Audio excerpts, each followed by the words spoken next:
Hanep, back job. Tane, back job pa nga.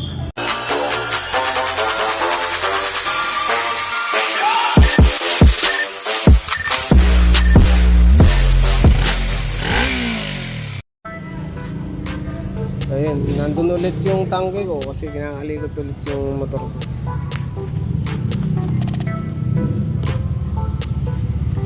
Nag-overflow eh. Napalitan ko na ng bagong float valve. Ito yung itsura ng float valve. Ayan, mag-focus.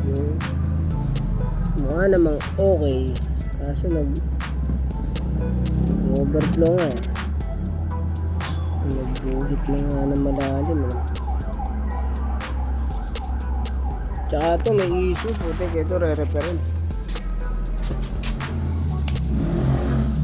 Tsaka nag-leak ng malala.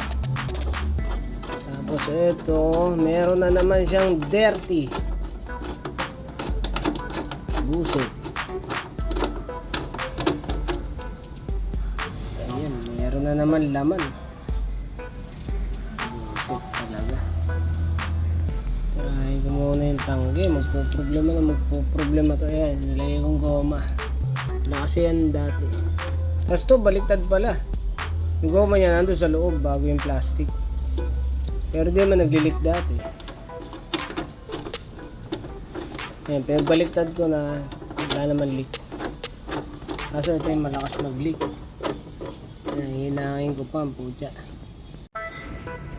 So, yan yung bago sa luma.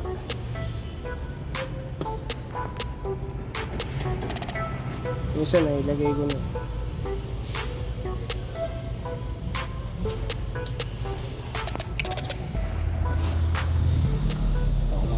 Bagong-bago. Hanep. Ito yung itsura ng tangke niya. Mukha namang okay eh. Pero kailangan kong repairin yung leak.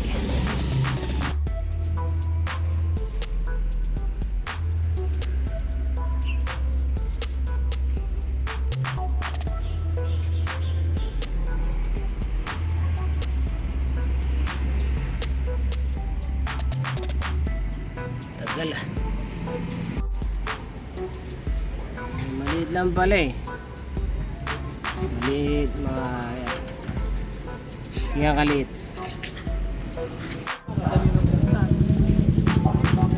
Lance! Ito hindi na siguro back job to no. Pero hindi naman siya back job kasi hindi ko naman ginawa yan nun. Ito pala yung nag-leak ano. Wala rin naman leak sa, pinandar ko na, wala naman leak sa kung saan dyan. Ano, tama ba yung ano ko, pasok ko, tama naman.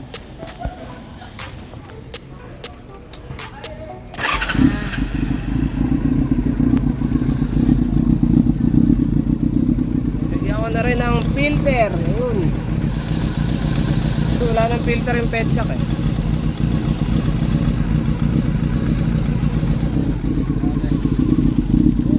Na ulit ang putik.